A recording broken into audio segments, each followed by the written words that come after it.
ارحبوا، هلا هلا هلا يلا حيهم ارحبوا، هلا هلا هلا.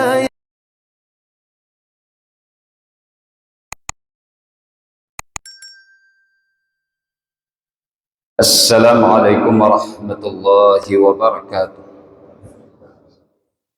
الحمد لله رب العالمين، والصلاة والسلام على أشرف الأنبياء والمرسلين سيدنا ومولانا محمد، إمام المفسرين، قائد المحدثين، حجة الفقهاء، وقدوة الأولياء والصالحين، وعلى آله وأصحابه الطيبين الطاهرين. Ma'asyiral muslimin yarhamkumullah. Bersyukur pada Allah Subhanahu wa taala, selawat dan salam pada junjungan alam Nabi besar Muhammad sallallahu alaihi wasallam. Pada pertemuan yang telah kita lewati bersama di pekan yang lalu, kita menyampaikan tentang doa yang diucapkan oleh Rasulullah sallallahu alaihi wasallam ketika situasi berada di dalam keadaan genting atau mendesak, atau ketika ada hal-hal yang membuat hati menjadi sedih, gundah dan gulana. Maka Rasulullah sallallahu alaihi wasallam mengajarkan doa kepada kita, dan doa itu telah kita baca bersama, dan insya Allah kita akan hafal doa itu serta kita ucapkan doa itu di berbagai kesempatan yang kita miliki dalam sisa-sisa kehidupan kita insya Allah.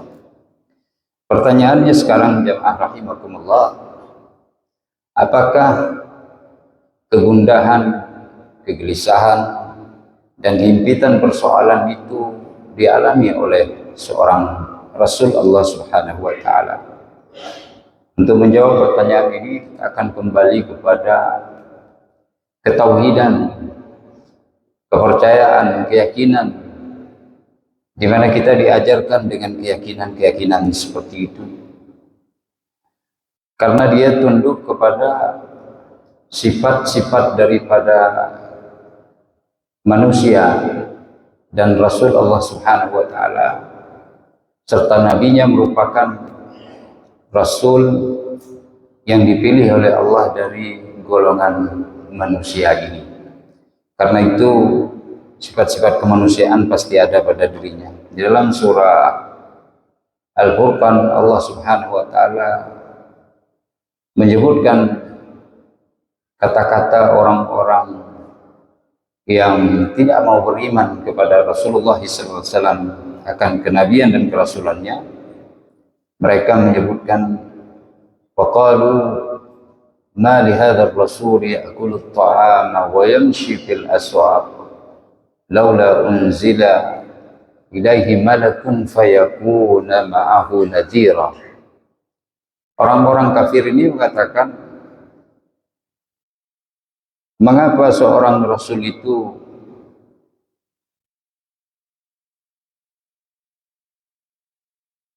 mereka makan dari makanan seperti manusia dan juga berjalan di pasar. Artinya butuh kepada kebutuhan-kebutuhan pokok, juga ikut di dalam perniagaan. Laula unzila ilaihi malak, mengapa tidak diturunkan saja kepadanya seorang malaikat, fayakuna ma'ahu nadhira, sehingga dengan hadirnya malaikat bersama Rasul ini, maka tentu akan menjadi memberi peringatan yang sangat kuat terhadap manusia. Dan ini adalah sifat-sifat kemanusiaan, di mana Rasulullah Sallallahu Alaihi Wasallam memiliki sifat ini. Sebagaimana kita ketahui bersama sidang jamaah, Ada 4 sifat wajib bagi Rasul Allah Subhanahu wa taala. Sebagaimana ada 4 pula sifat mustahil sebagai lawan dari sifat wajib tersebut. Kemudian ada satu sifat yang jaiz, yaitu Nabi merasakan sakit. Apabila makan Nabi kenyang, kalau tidak makan Nabi juga kelaparan, kalau diejek Nabi juga akan tersakiti, juga Nabi akan merasakan penderitaan-penderitaan, keletihan-keletihan, rasa capek, dan juga gundah gulana. Sebagai contoh, sidang jamaah yang dirahmati Allah, di dalam peperangan Uhud, Nabi juga menderita dengan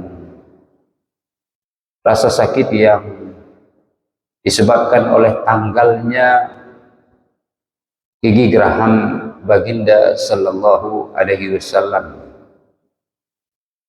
akibat pukulan ataupun terjangan daripada senjata musuh yang dipimpin oleh Abu Sufyan, dan Nabi terjatuh sehingga terbaring di salah satu lembah di Uhud ini, sehingga tersebar berita bahwa Nabi telah wafat pada waktu itu. Ini sebagai contoh. Kemudian juga Nabi tersakiti ketika diejek, diseru, dijatuhkan marwah dan martabatnya, sehingga ada ayat Al-Quran atau surah yang turun meminta kita agar berbicara di depan Rasulullah atau di majelisnya, atau tidak membicarakan sesuatu yang buruk terhadap kehormatan Rasulullah sallallahu alaihi wasallam. Ada surat yang turun untuk menegur orang-orang yang menyeru Rasulullah dengan suara yang lantang, suara yang keras, atau membentak Rasulullah, atau mendahulukan berbicara dan mendebat Rasul di dalam majelisnya maupun di luar majelisnya. Ini musallam. Qadiyah, persoalan seperti ini tentu di bawah keyakinan kita sebagai muslim. Masuk di dalam pembahasan ilmu tauhid atau ilmu al-aqidah. Kemudian sidang jamaah yang dirahmati Allah, Rasulullah SAW juga merasakan sakit ketika beliau wafat, di mana wafatnya beliau ini disebabkan oleh sakit ini. Dan dalam riwayat latar belakang sakit ini adalah karena sudah begitu lama Rasulullah menderita sakit akibat racun yang diberikan oleh seorang Yahudi perempuan di dalam makanan yang disuguhkan kepada Rasulullah. Sementara salah satu daripada sahabat beliau sudah duluan wafat terkena racun tersebut. Tapi Rasulullah bertahan, sehingga Rasulullah menyampaikan kepada keluarganya, kepada putrinya, bahwa selama ini senantiasa racun itu bekerja di dalam tubuh Rasulullah sallallahu alaihi wasallam, sehingga beliau kemudian tiba wafatnya, dan itu semua tidak terlepas daripada ketentuan Allah Subhanahu wa taala. Pada hari ini insyaallah kita akan sampaikan salah satu kegetiran yang dihadapi oleh Rasulullah. Salah satu kesusahan, penat, letih, lelah yang dirasakan oleh Rasul sallallahu alaihi wasallam. Dan ini terjadi ketika Rasulullah melaksanakan ibadah haji ke Baitullah. Sebagaimana kita ketahui, di dalam ayat Al-Quran, Allah Subhanahu wa ta'ala memberikan janji kepada Nabi Allah Ibrahim Setelah beliau alaihi salatu wassalam menyeru kepada umat ini untuk melaksanakan ibadah haji ke Baitullah. Wa'adzim fin nasi bil haji ya'tuka rijalan wa ala kulli dhamiri ya'tina min kulli fajjin 'amiq. Seru wahai Ibrahim kepada sekalian manusia untuk melaksanakan ibadah haji. Niscaya mereka akan datang menjawab panggilanmu dengan berjalan kaki. Jadi kalau kita lihat secara logika, panggilan Nabi Allah Ibrahim ini seberapa jauh bisa sampai. Tapi kemudian Allah memberi garansi, ya'tuka rijala. Mereka akan datang menjawab panggilanmu wahai Ibrahim dengan berjalan kaki. Dan hari ini pun masih ada orang yang berjalan kaki ke Baitullah. Ya'tina wa ala kulli dhamir. Dan mereka akan datang dengan mengendarai onta yang kurus. Masih ada sampai hari ini.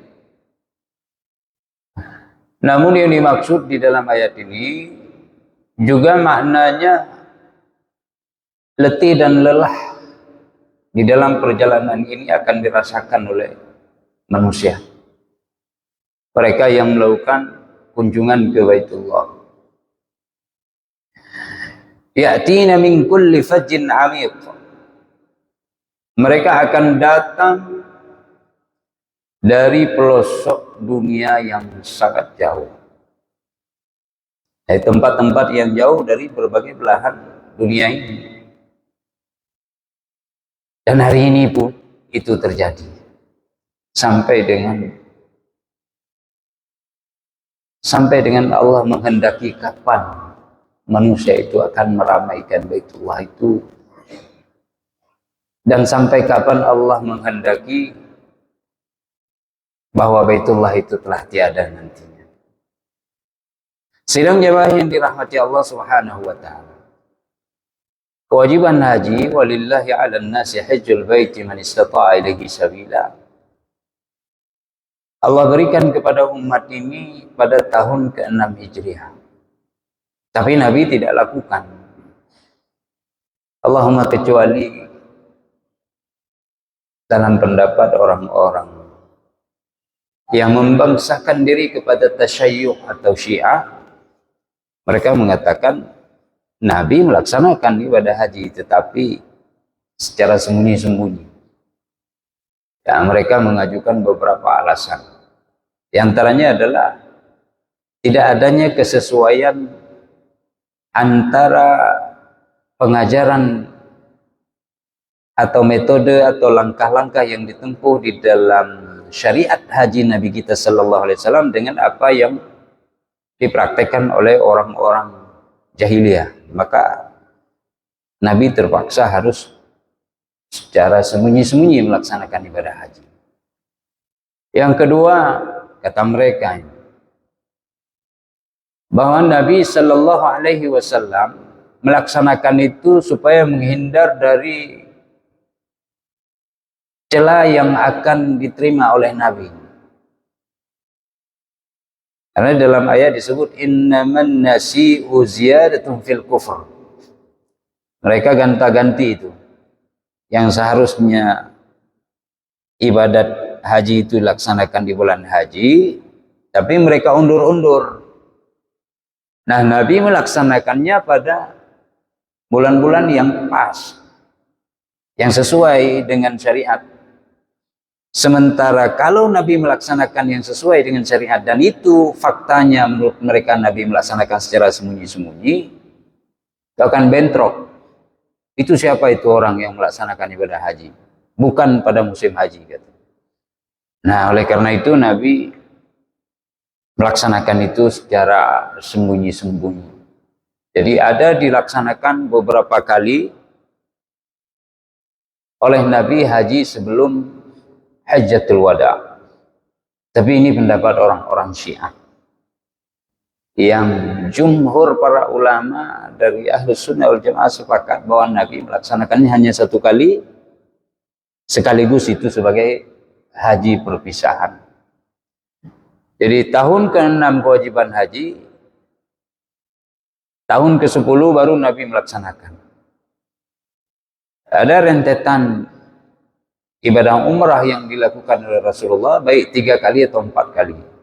Dengan menghitung 4 kali itu termasuk di dalam pelaksanaan haji yang terakhir.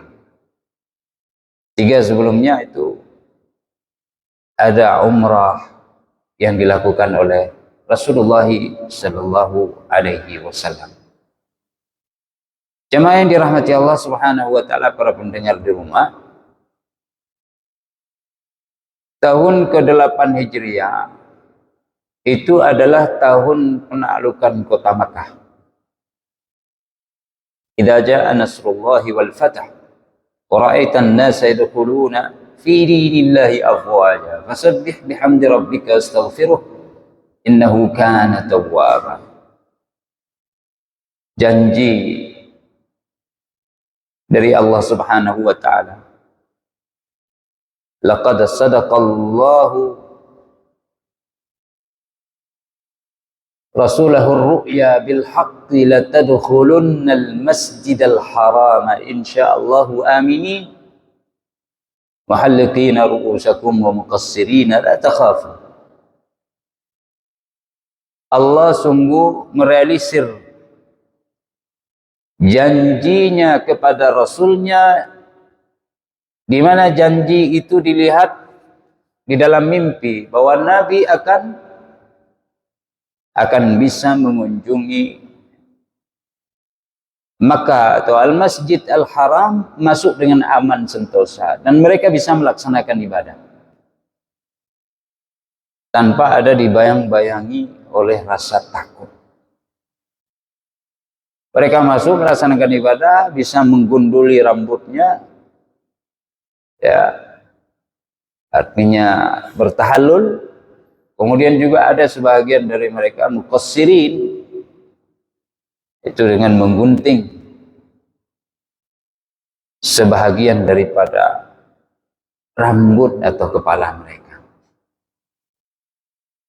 Nah, jemaah yang dirahmati Allah, masuk umat ke dalam agama ini, bangsa-bangsa yang ada,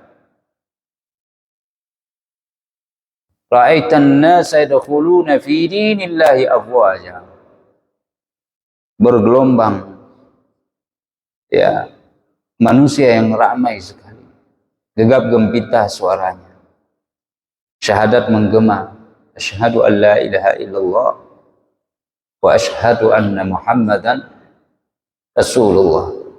Semua bersaksi bahwa Allah adalah Tuhan yang berhak disembah, Muhammad adalah utusan Allah Subhanahu wa ta'ala untuk menyampaikan risalah dari sisinya. Itu terjadi pada tahun ke-8 Hijriah.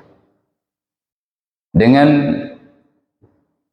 membawa 10.000 pasukan dengan persenjataan yang lengkap, sebagai antisipasi berbagai kemungkinan yang bisa saja datang menghadang atau akan terjadi terhadap Nabi dan sahabatnya, sehingga mereka siap untuk meladeni atau menghadapi kemungkinan-kemungkinan yang buruk.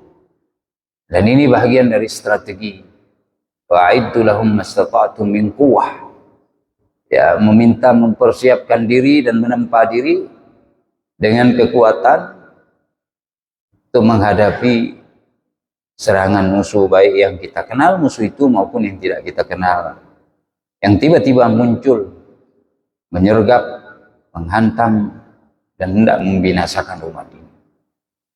Tahun ke-8 itu terjadi. Lalu pada tahun ke-9, setelah Nabi kembali ke Al-Madinah Al-Munawwarah, Para utusan datang dari berbagai belahan bumi ini. Ada yang seputaran kota Al-Madinah Al-Munawwarah, dari suku-suku Arab, kabilah-kabilah Badui dan lain sebagainya. Lalu datang pula dari luar orang-orang yang berada di seputaran Madinah, dari wilayah Hijaz secara keseluruhan. Bahkan dari luar Hijaz pun para utusan berbagai klan, kabilah, ya, suku dan bangsa datang untuk bertemu Rasulullah SAW, membuat kesepakatan demi kesepakatan. Sehingga tahun ke-9 ini dikenal dengan tahun penerimaan utusan oleh Rasulullah SAW. Silih berganti mereka datang secara reguler. Ada yang 1, 2, 3, 4 kali datang menjumpai Rasulullah untuk membicarakan berbagai hal. Sehingga kemudian dapat kita katakan bahwa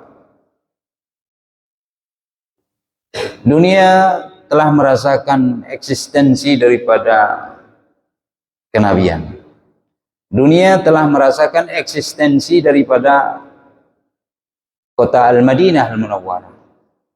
Powernya telah dirasakan oleh mereka, dan mereka harus membuat perjanjian demi perjanjian, membuat utusan demi utusan, membicarakan banyak hal.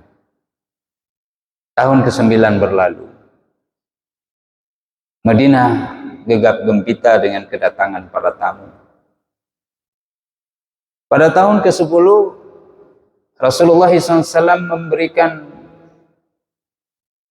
pernyataan kepada para sahabatnya untuk melaksanakan ibadah haji.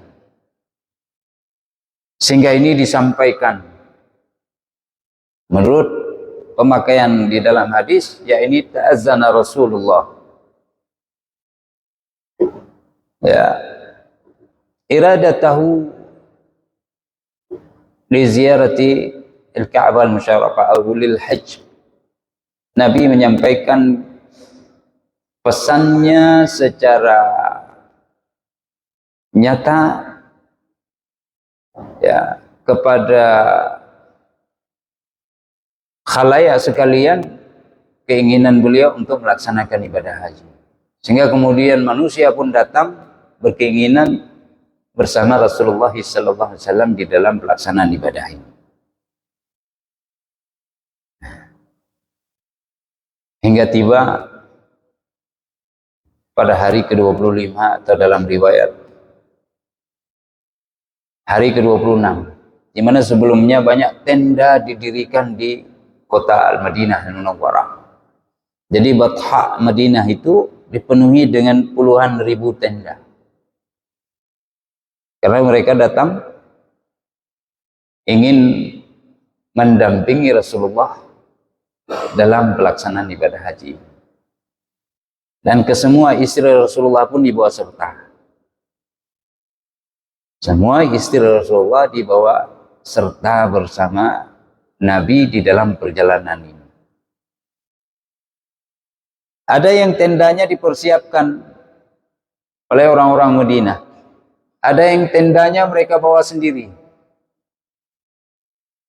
Dan itu orang-orang yang ingin ikut di dalam perjalanan Rasulullah SAW sekaligus melaksanakan ibadah haji. Belum lagi kita diberitakan di dalam periwayatan orang-orang yang berkumpul mengantarkan mereka. Mengantarkan orang-orang yang hendak berhaji bersama Rasulullah, sekaligus mereka ingin melihat Rasulullah. Orang Madinah sendiri dan orang-orang yang di seputaran Madinah dari keluarga mereka. Jadi benar-benar ramai waktu itu kota Al-Madinah. Sehingga ini dilihat oleh orang-orang munafik. Sehingga berita ini sampai ke pendengaran dan penglihatan orang-orang yang belum tersentuh hatinya dengan Islam. Sehingga melihat oleh umat Islam sendiri, bagaimana kekuatan umat Islam yang bersatu padu. Mereka solid. Karena dalam tubuh umat Islam sendiri itu ada orang-orang yang lemah hatinya, lemah keimanannya, bukan munafik, jadi masih lemah. Dengan keberadaan terkumpulnya masyarakat ataupun bangsa-bangsa yang banyak, maka di sana akan nampak bagaimana kekuatan, ya, kebersamaan, kesatuan dan persatuan yang ada dalam tubuh ini. Dan ini pun diperlihatkan oleh Rasulullah Sallallahu Alaihi Wasallam, sehingga nanti Rasul tidak ingin memberikan tanda bahwa beliau adalah Rasulullah sehingga harus dikawal dan terpisah dengan rombongan. Tidak ingin memberikan atau mengambil posisi berada di depan sebagai pimpinan, lalu kemudian atau berada di tengah supaya tidak terjadi hal-hal yang tidak diinginkan dari musuh-musuh yang mungkin bisa menyelenap. Bisa juga Rasulullah tidak memilih posisi di belakang. Sehingga kalau biasanya kesakitan, penderita atau hal-hal yang tidak disangka itu datang dari bagian depan, sehingga Rasulullah berada di bagian belakang, tidak. Atau ingin memilih kelompok tertentu, tidak. Tapi bersama-sama di sana berkolaborasi di dalam bahagian daripada umatnya. Sehingga seandainya orang-orang datang melihat kalau Rasul tidak tampak cahaya kenabian, kemegahan kerasulan, maka sungguh mereka tidak akan mengenali yang mana sih yang dikatakan Rasulullah. Dan itu bagian daripada akhlak Rasul, ya, serta bagian daripada mukjizat kenabiannya. Saya ingin melebar sedikit, insya Allah, sidang pendengar yang beriman, jauh sebelum Rasulullah SAW melaksanakan ibadah ini. Ketika tadi disebutkan bahwa Rasulullah itu berjalan seiring bahu seayun langkah dengan umatnya, sehingga tidak dikenali mana Rasul, mana umatnya. Hal ini karena tawadhu dan khusyuknya Rasulullah, merendahnya baginda sallallahu alaihi wasallam di kalangan umatnya. Tapi cahaya kenabian itu nampak. Keagungan risalah itu besar. Ketika hijrah, sehingga tidak paradok ini. Bagaimana memahami, letakkan sesuatu pada porsinya. Karena nanti akan muncul di kalangan akhir zaman ini orang-orang yang mengambil kesimpulan hanya berdasarkan kepada satu data, dua atau tiga saja. Nih lihat nih Nabi. Dia sendiri tidak tahu apakah Allah memasukkannya dalam surga atau tidak. Ini persoalan seperti ini. Ya, Nabi saja tidak tahu apakah dia masuk surga atau tidak. Ketika akan meninggal, ya, seorang perempuan memuji seorang sahabat yang tinggal bersamanya setelah dibagi dari golongan muhajirin, sakit meninggal dunia. Aduh, engkau sungguh bukan masuk surga. Nabi tegur, dari mana engkau tahu dia masuk surga? Dia dapat kemuliaan dari Allah. Aku saja tidak tahu tentang diriku kemana akan, apa yang akan diperlakukan oleh Allah. Ini bukan serta-merta seperti itu. Bukan sekarang kita membicarakan. Baik, kiaskan saja kepada ketika Rasulullah melakukan hijrah, itu Abu Bakar sebagai teman. Dan ini di dalam Hajjatul Wada, Abu Bakar juga menjadi teman. Dia keluar dari Mekah dulu 10 tahun yang lalu, temannya Abu Bakar. Balik ke Mekah, temannya juga Abu Bakar. Di samping Nabi juga bersosialisasi dengan masyarakat, ya, eh, secara umum menyeluruh. Ya, bergonta-ganti mereka datang melihat Rasul memegang tangannya. Ya. Nah, tapi Abu Bakar itu tetap menjadi teman setianya. Hingga nanti ada ucapan Nabi kan, sekiranya Allah membiarkan manusia mengambil kekasih dari antara manusia, lattakhadtu Aba Bakrin khalila. Sungguh Abu Bakar itu akan kuambil menjadi kekasihku. Karena ayat menyebutkan wattakhadallahu Ibrahim khalila. Allah menjadikan Ibrahim sebagai kekasihnya. Nah, jemaah yang dirahmati Allah, ketika hijrah dulu, orang Madinah menanti-nanti itu Rasulullah.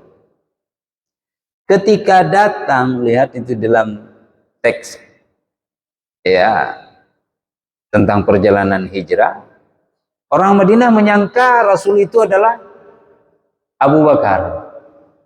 Ini pujian terhadap Abu Bakar. Tampilan beliau begitu mengesankan. Ya, kewibawaan beliau begitu tinggi. Sehingga orang pikir, oh ini.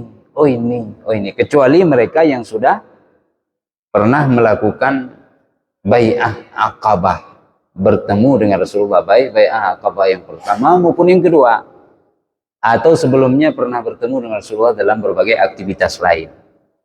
Tapi orang Madinah secara umum yang tidak pernah lihat Rasul berpikir bahwa Abu Bakar itu sebagai Rasul. Karena Abu Bakar pertama tampilannya luar biasa, lalu keaktifannya, ya, aktif beliau dalam perjalanan hijrah ini, ya, sehingga sekali-sekali di depan, sekali-sekali di belakang, sekali samping, sekali. Nah, jadi sibuk Rasulullah, Abu Bakar maksud kami. Sehingga orang bilang, oh ini dia Rasul. Nabi duduk saja. Ketika matahari telah membumbung tinggi lalu sinarnya menerpa Rasulullah, Abu Bakar datang dengan kain ridaknya menutup Rasulullah sehingga tidak terbakar oleh panasnya matahari. Ya. Lalu kemudian baru tahu, oh itu rupanya Rasul. Jadi sekilas ini tidak nampak cahaya kenabian. Tidak demikian. Padahal mereka sudah lihat itu orang luar biasa. Siapa satu lagi? Karena aktifnya Abu Bakar, orang-orang mengira itu Rasul. Padahal ketika ketahuan, oh ini Rasul lebih pas. Nah begitu. Dari tadi kami sudah lihat cahaya itu. Sama di kita kedatangan calon pengantin. Untuk tunangan nih, belum nikah. Ada beberapa orang pemuda yang aktif ngomong, oh itu rupanya linto baru. Oh itu pengantin laki-lakinya ya. Bisik-bisik orang, iya. Oh. Padahal ada satu lagi yang tidak ngomong-ngomong karena rasa malu, itu terkesan bagi kita. Ketika disampaikan, bukan yang itu, oh iya lebih pas, memang dia aku harapkan. Nah begitu. Jadi konsepnya seperti itu. Nah di sini juga demikian. Rasulullah dalam perjalanan haji berjalan beriringan dengan umatnya. Semenjak hari Sabtu, setelah salat zuhur di Masjid An-Nabawi Asy-Syarif, Nabi berangkat menuju ke Zulhulaifah. Sampai di sana ketika asar dan Nabi melaksanakan salat asar 2 rakaat, maghrib nanti malam harinya terus isya, setiap yang 4 rakaat dijadikan 2 rakaat, dan itu dilakukan pada waktunya masing-masing sampai dengan hingga subuh. Baru setelah subuh Nabi bersiap-siap dengan menggunakan pakaian ihram, tetapi baru berangkat nanti setelah salat zuhur. Jadi kalau setelah subuh ada riwayat mengatakan Nabi berangkat untuk ihram, maksudnya mukaddimahnya, bersiapnya. Di mana Nabi kemudian mandi, lalu kemudian membasahi rambutnya, lalu membentuk rambutnya sehingga melengket, meminyakinya. Lalu Aisyah bagaimana memberikan minyak wangian, menyediakan pakaian dan mengganti pakaian sahrawinya dengan pakaian umrahnya, yaitu satu bagian di pinggang, satu bagian di rida, sebagaimana yang maklum sekarang ini. Kemudian setelah itu Nabi mendekati waktu zuhur mempersiapkan mana binatang-binatang ternak yang akan dijadikan sebagai sembelihan dalam rangkaian ibadah haji, dan itu dipersiapkan semuanya. Asy'ara, ya, Nabi sallallahu alaihi wasallam memberikan tanda, ya. Nah, tanda itu di mukanya kah atau diberikan goresan sedikit, ya. Nah, sehingga ini tidak boleh digunakan untuk kepentingan-kepentingan lain. Seandainya nanti dia terlepas dari rombongan, siapa yang menjumpainya dia harus ingat. Karena orang-orang Arab itu tahu tuh. Oh, ini akan dipersiapkan untuk Baitullah. Dan mereka tidak akan mengganggu, mengantar kembali kepada si empunya binatang itu. Meskipun dia belum memeluk agama Islam. Nah, ini konsep itu sudah ada di dalam masyarakat yang dikenal dengan kearifan lokal mereka. Ya, sama dengan kita. Makanya kalau kadang-kadang kalau ditulis sebagai perundang-undangan ini hilang nanti. Tapi kalau sudah berlaku disampaikan secara terus-menerus, maka akan lengket di dalam memori umat ini dari kearifan lokal itu. Jamaah yang dirahmati Allah. Kemudian dikasih tanda ikatan pada kakinya kah, pada lehernya kah? Qallada wa qalladahu. Jadi Nabi asy'ara hadiyahu wa qalladahu.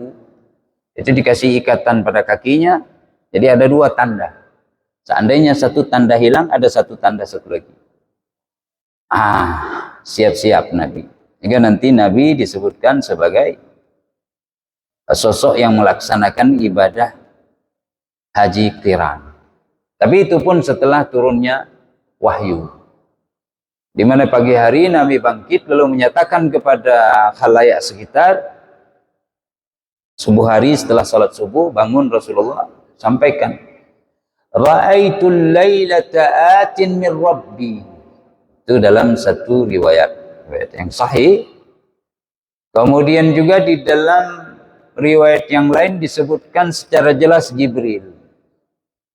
Bahwa datang Jibril kepadaku semalam di dalam mimpi. Ya. Aral lailata atau aral lailata atin min Rabbi. Datang seseorang dalam mimpiku, yaitu Jibril, menyampaikan,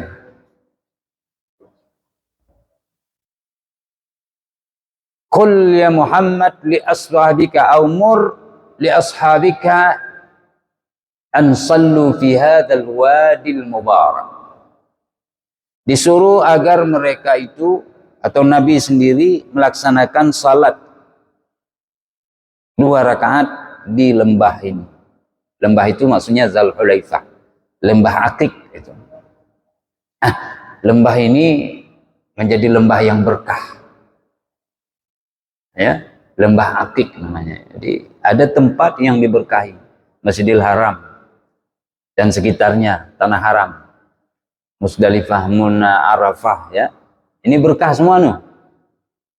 Kemudian ada Nabi, kota Nabi, Al-Madinah Al-Munawwarah, Tibah, Tayyibah. Dulu namanya Tibah, ya, atau Yathrib. Al-Madinah Al-Munawwarah. Ini berkah. Ada 7 pintu masuk. Berkah. Siapa yang membenci Madinah, dia akan runtuh luluh. Belum lagi tempat seputarannya. Ada keberkahan Gunung Uhud. Ya. Ini semuanya berkah-berkah nih. Kemudian ada keberkahan Al-Masjid Al-Aqsa dan tanah sekitarnya, negeri Syam secara keseluruhan. Nabi juga pernah memuji keberkahan tanah Mesir sebagai tanah yang berada di front terdepan untuk mempertahankan Islam. Dan terbukti ketika perang salib, Mansuriyah itu menjadi sebuah tempat untuk menghadang pasukan musuh dari kaum salibis. Dan begitulah seterusnya, insya Allah sampai dengan hari kiamat.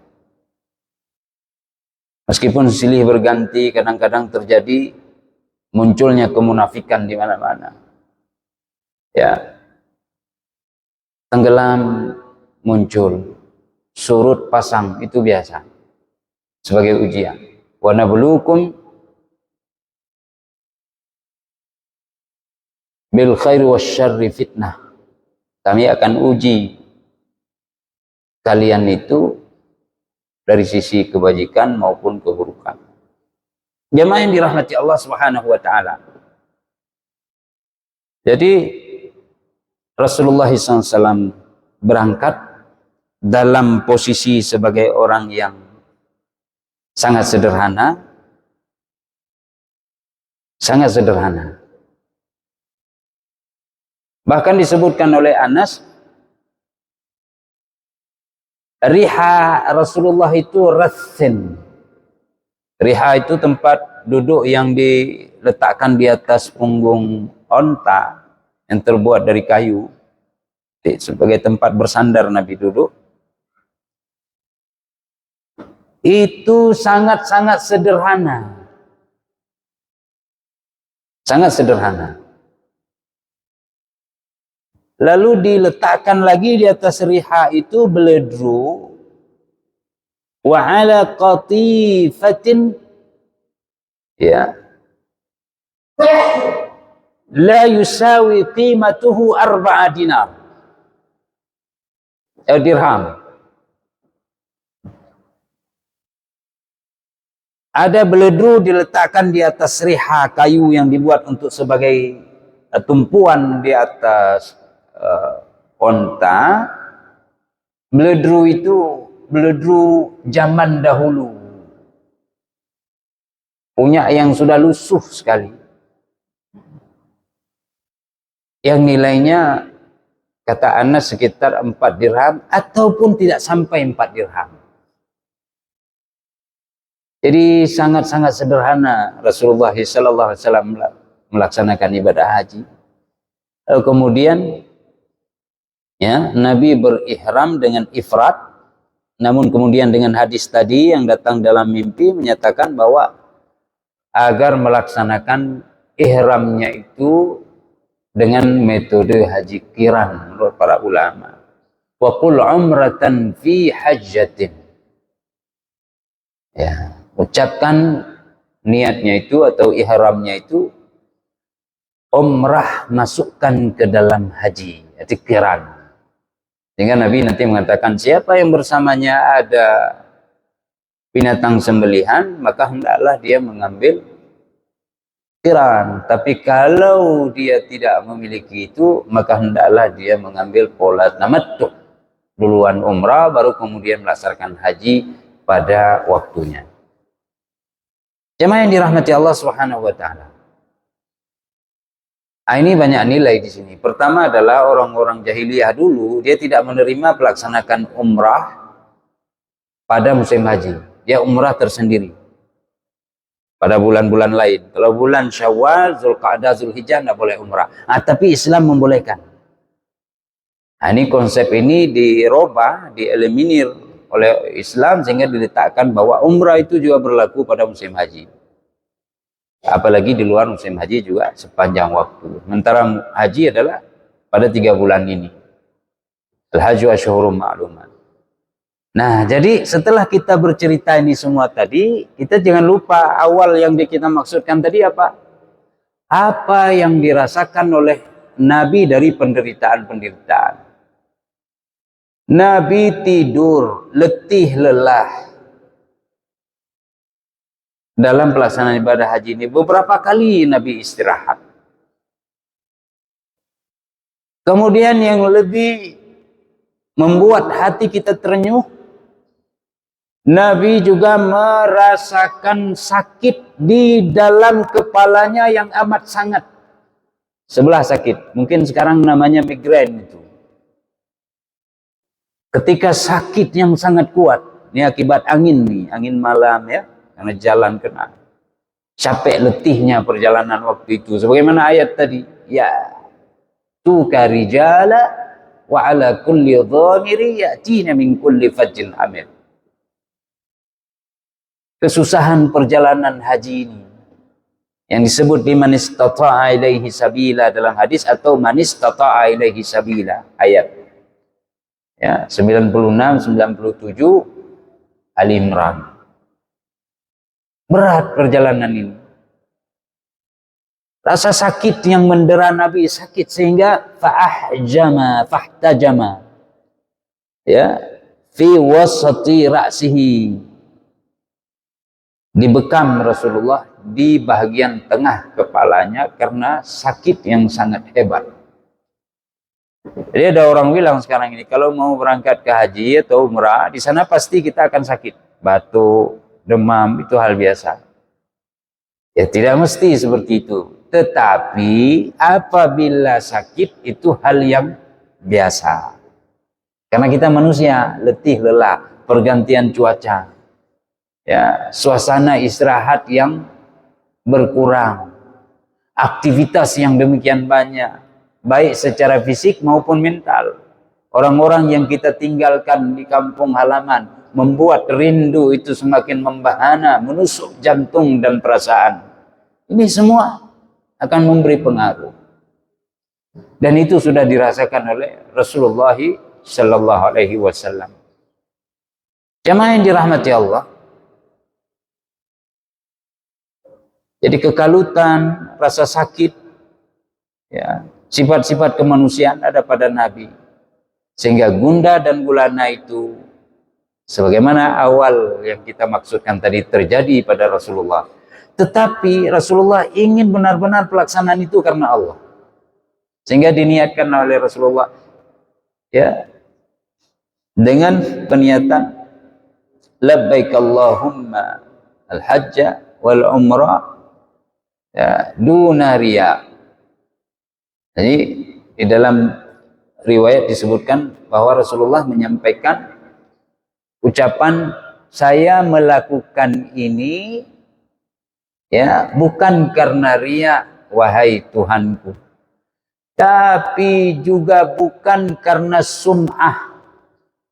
Ini kan orang ramai nih, di jalan orang ngumpul lagi nih yang tidak ke Madinah, bergabung dengan rombongan yang sangat besar, sehingga disebut dalam hadis, sebelah depan Rasulullah, sebelah belakang, sebelah kanan kiri itu khalqun katsirun muddal basar, banyaknya orang yang mengiringi Rasulullah SAW sepanjang mata melihat,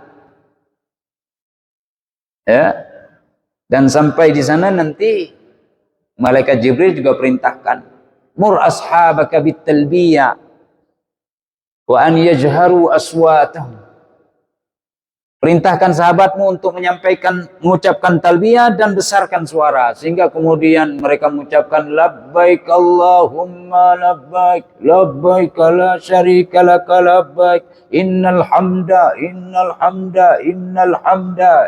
karena disahuti oleh gunung-gunung.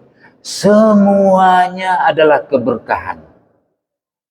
Berkah lembahnya, berkah gunungnya, berkah bebatuannya, berkah pasirnya, berkah orang-orangnya, dan berkah cahaya kenabian yang diterima oleh orang-orang pada waktu itu, dan hingga saat ini mudah-mudahan akan diperoleh keberkahan itu oleh jemaah haji kita dan mu'tamirin hingga mereka pulang, dan berkah itu pun akan kita petik sama-sama insyaallah. Jemaah yang dirahmati Allah, la riya'an wala sum'atan, tidak ingin untuk sum'ah, cari nama. Maka kalau dibedah itu kan, wa atimul hajja wal umrata, ya, sempurnakanlah kewajiban haji dan umrah karena Allah. Itu besar makna kata wa atimmu. Tidak ada orang pergi haji karena cari popularitas yang dia cari, ini salah. Ada yang berangkat haji dengan plus tapi kemudian mengejek orang lain. Ada yang tinggalnya jauh dari Masjidil Haram, yang dekat karena plus ini bilang kami plus, ini enggak. Itu harus diperbaiki semua. Tapi waktu kita sudah habis, walhamdulillah insyaallah, ya, artinya Nabi merasakan keletihan safar, uring-uringan, tapi semua itu tidak menyurutkannya dari mencari wa innama af'alu dzalika ibtigha'a wajhika rabbal alamin, mencari keridhaan Allah Subhanahu wa taala. Nah, ini sebagai contoh. Maka sebuah keniscayaan insyaallah kita juga merasakan penderitaan tapi serahkan kepada Allah dengan doa-doa kita masing-masing, dan bukan untuk mencari nama serta keluasan saja dalam hidup ini. Tidak. Semua harus dengan menantang, semua harus dengan kesungguhan, semua harus dengan tekad, dan apabila terjadi sesuatu itu adalah sebuah keputusan dari Allah Subhanahu wa taala. Semoga bermanfaat adanya. Billahi taufiq wal hidayah. Assalamualaikum warahmatullahi wabarakatuh.